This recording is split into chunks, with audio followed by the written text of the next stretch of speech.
Good evening and welcome to the Greg Tompsett Sports Show. Tonight, we are going to be going around the league to recap all the action in this week 2 NFL slate. And this is going to be something new. We're going to do this each week especially on Bills Sundays. We're going to try to do a quick around the horn, maybe on some of the primetime games where the Bills are playing on Thursdays or Sunday night or on Mondays.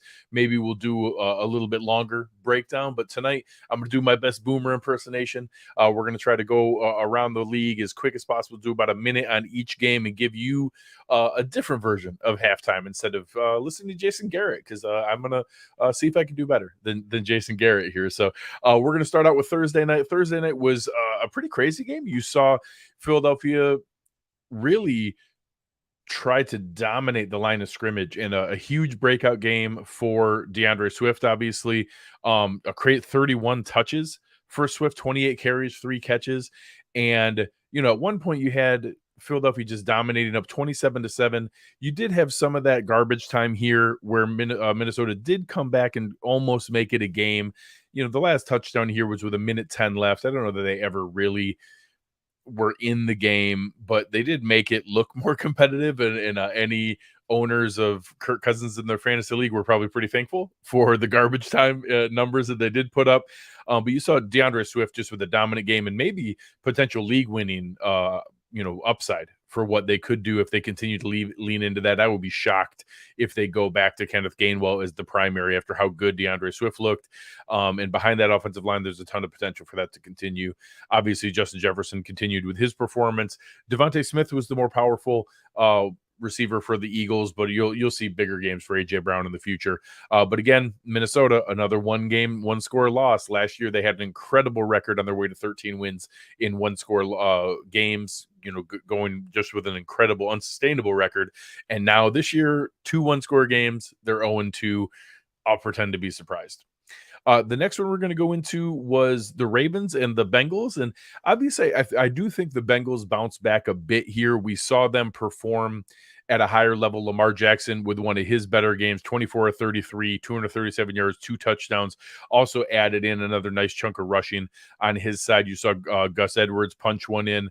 Nelson Aguilar had a score. You also saw Mark Andrews with a nice touchdown, so getting him back. But this game to me is more about Cincinnati and Joe Burrow.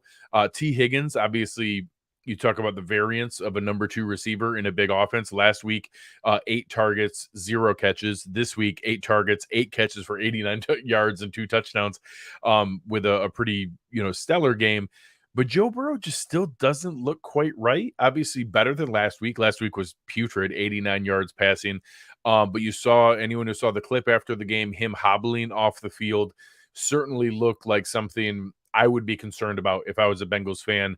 And it's something where I anticipate that he may need some rest here. I know a couple of the online doctor folks were saying that it looked like he may have re-injured it later in the game and that they may need to give him some time off, which is tough because they're 0-2. And now you're 0-2 with 2 division losses to Cleveland and Baltimore in the first 2 weeks.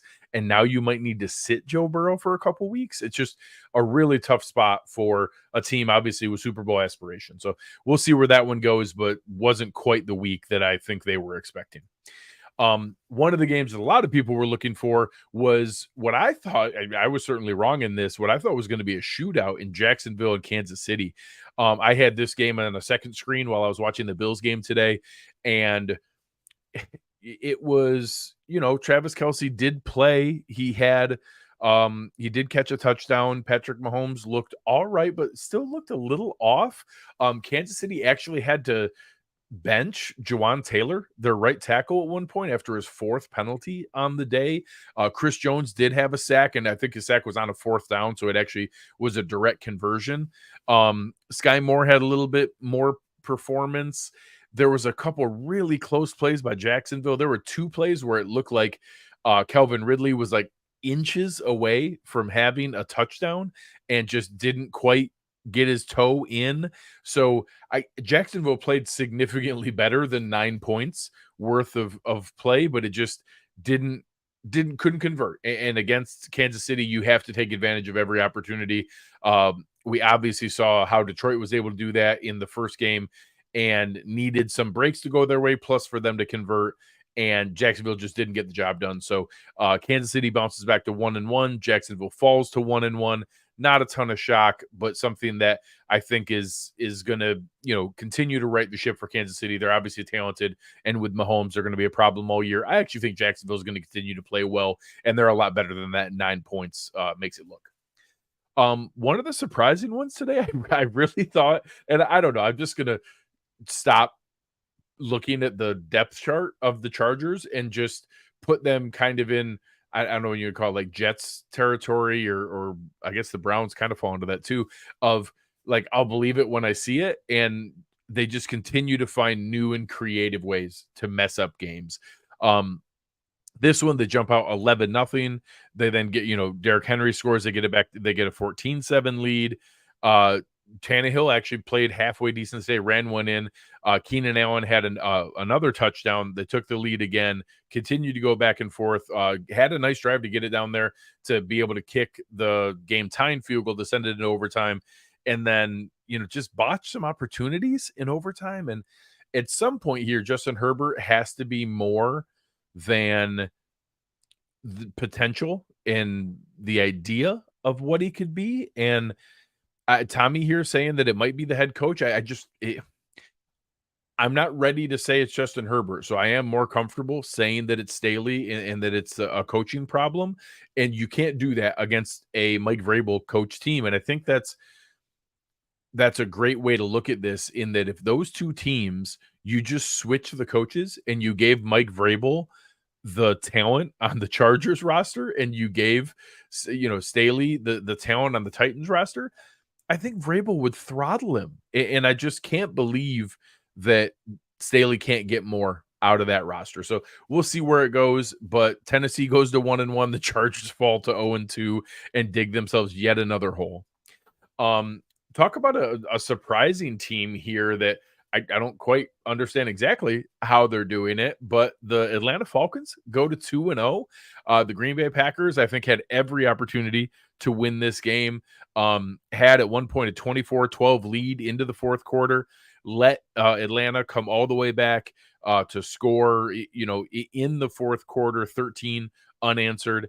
And if anybody saw the play, getting down at the end, trying to sneak it to be able to continue the game and get a game-winning field goal, Jordan Love had one of those plays where the other 10 guys knew the snap count, and he tried to get the tush push quarterback sneak, but he was the only guy who moved, and he fell on top of his guard. And you see the Atlanta Falcons defensive tackles mocking him and waving because he just false started on a quarterback sneak to lose the game. It's just one of those plays that are going to be tough to live down. I will say, I think Jordan Love has, acquitted himself pretty well here so far, and looked good again today. That one's going to probably be a little embarrassing.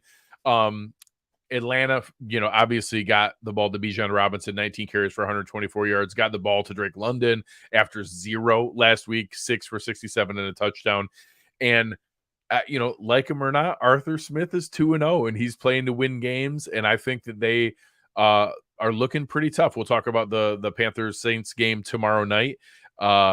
But yeah, our man Chris Chouse on the Fantasy Channel, huge fan of Bijan Robinson. It's super talented runner, and with good reason. He was fun to watch today. Another overtime game, we saw Seattle and Detroit. This is one I really thought Detroit with the extra rest, Seattle missing both of their starting tackles. I thought this was a really great opportunity for Detroit to be able to kind of take hold of that division. Obviously, we just saw that Green Bay lost, Chicago lost, Minnesota lost, really could have taken a stranglehold on the NFC North. And instead just, kind of dug a hole, late into the fourth quarter, let Seattle get back into this. At one point, he should have had the opportunity to kind of take control of this game, and ended up having to dig back themselves to be able to tie it and to go through there. Tommy asking here, that Detroit offensive line, I really thought we would see more, 16 carries for 67 yards for Montgomery. Jared Goff running for his life on several occasions, the one pick six with pressure coming right in his face. Geno Smith with a nice bounce back game after a pretty rough start against the Rams in week 1. And now the Rams play in San Francisco pretty tough. So maybe that was not quite as ugly of a start as what it seemed like. So good on the Seahawks to be able to pull this out. Tyler Lockett with a huge game and a walk-off touchdown in overtime. So, certainly a lot of excited fantasy owners who had Tyler Lockett in his 2 touchdown performance. But I think that this was one where Seattle needed it, and Detroit had an opportunity to really take a stranglehold on that division to get started here and miss that opportunity. So we'll see where it goes.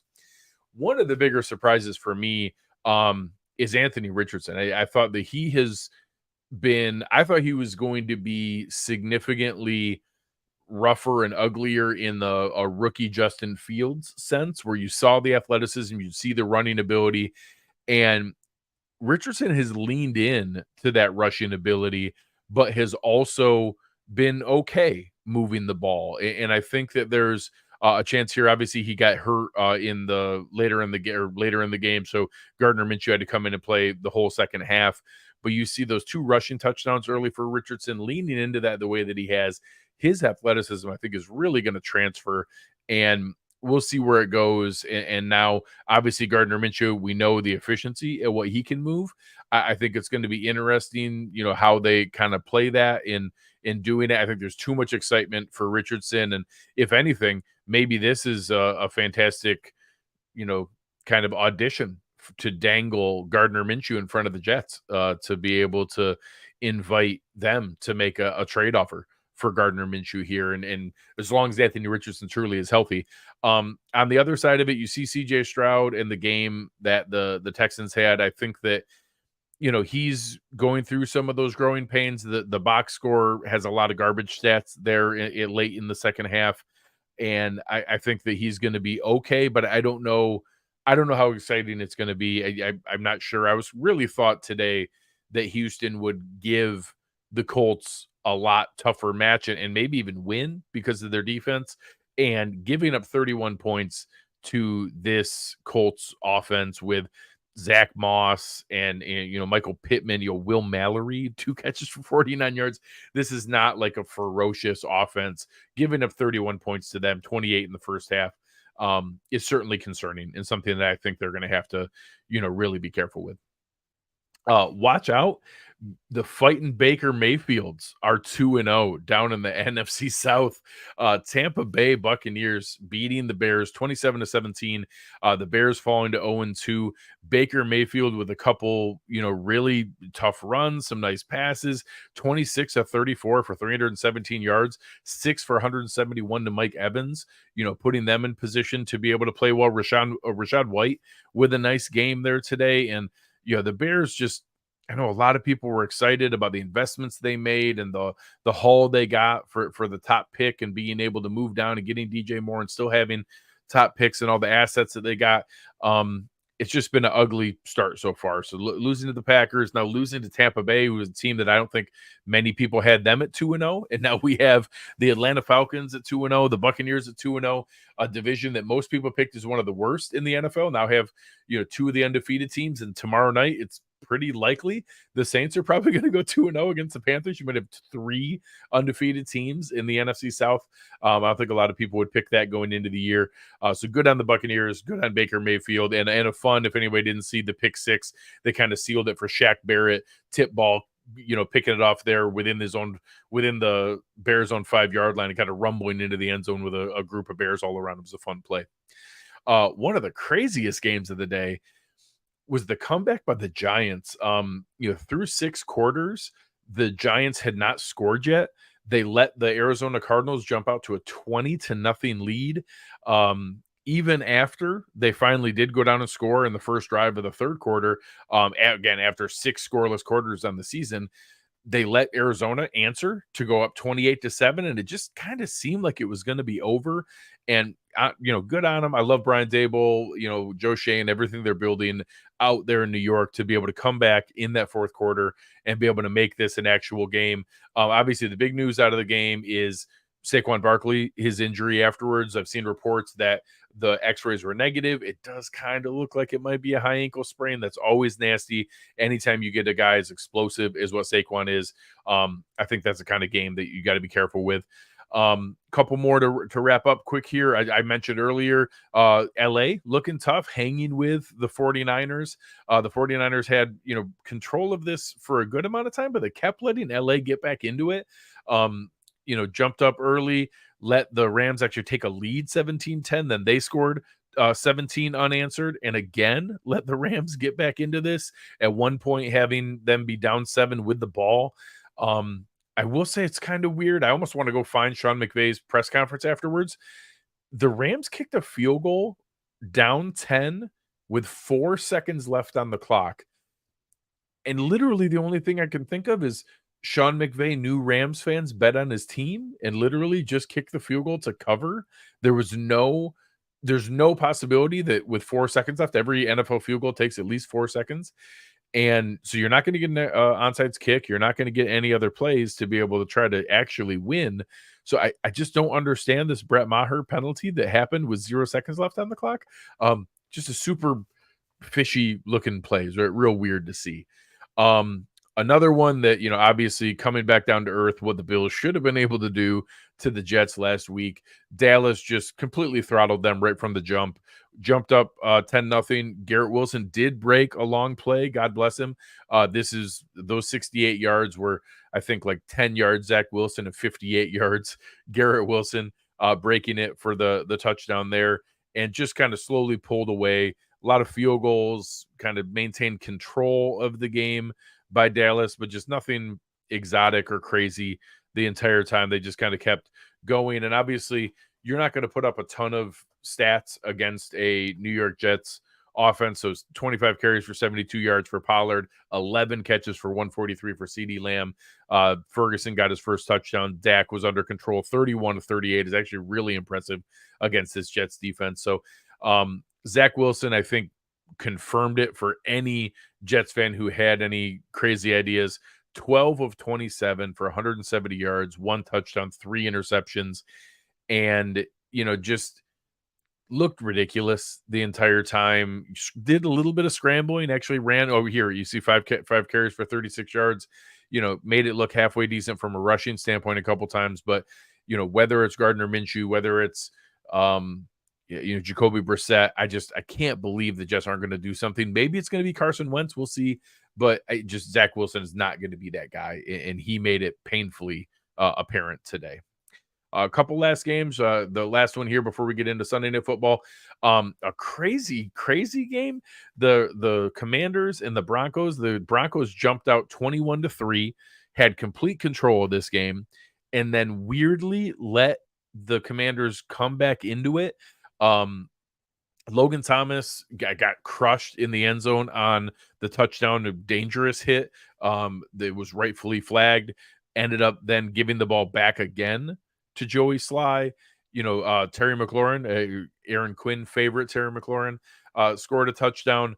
And then at the end, some of the touchdowns by Russell Wilson, like 60-yard bomb here, another one here, that the last one to Brandon Johnson was literally a Hail Mary, like as time was expiring, where it got tipped twice, and then Brandon Johnson caught it in the end zone after the 2 tips.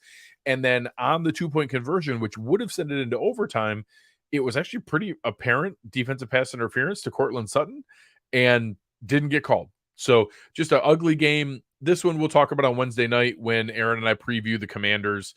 I don't see this being some, big time win. The Commanders have now beaten Arizona, who's terrible, and Denver, who also lost to the Raiders. So this is a weird game. We'll talk about the Commanders more on Wednesday night, but I don't know that they're exactly the traditional 2-0 team, but their fans should rightfully be excited, because, hey, they won. On Monday night, we've got a doubleheader. We've got New Orleans and Carolina. Again, I think New Orleans is going to win comfortably. Carolina has looked really rough. I know it's their home opener. I know it's a night game. I expect New Orleans to win this game and it'd be the 3rd NFC South 2-0 team, which is super weird. And then a really crazy one. The Cleveland Browns are favored in Pittsburgh for like the first time in documented betting history since they've been tracking spreads. Um, it's just crazy to think that the Browns are favored in a game in Pittsburgh, their home opener, being in that kind of position. It's going to be pretty crazy. So, um, I'm rooting for some of my friends and family around here in Cleveland. Pittsburgh got throttled by the 49ers in week 1. They're going to want to kind of present themselves and look a little bit more stable than what they look like in week 1. We'll see where it goes. And then the one we're watching right now, God, I was really kind of rooting for the Patriots to play smash mouth, keep away football from the Dolphins. This Dolphins team is dangerously fast. They're going to be annoying all year long. We'll see how they do when it comes to the end of the season, but that speed is just ridiculous when Waddle and Hill get rolling, and they're going to be a problem for a lot of teams. We'll see if it matters when we get colder weather and they have to survive all season long. But right now they are a problem, and they're giving that problem to Bill Belichick and the Patriots. So thank you guys very, very much for everything. This is fun. We're going to do this on Bills Sundays. Just a quick recap around the league. Take a look at everything that's there. Make sure you're checking out our sponsor, Underdog Fantasy. You can sign up and match your first deposit up to $100 if you sign up using promo code Cover1. They're a ton of fun. You can find their information down in the show description. We've had a lot of fun with it. You can check out producer Chris Seth did an awesome video of some of his over-under predictions throughout the game. He actually, if you look at his 3 props on a cloud of dust article, he had a couple really good calls today for the Bills and hit on multiple of those that looked really good. So if you're looking for some recommendations for some of those different predictions throughout there, make sure you're checking out Chris's work and everything we have going on at Cover One. But on behalf of the staff there, I'm Greg Tompsett. You've been listening to the Greg Tompsett Sports Show, and we are out.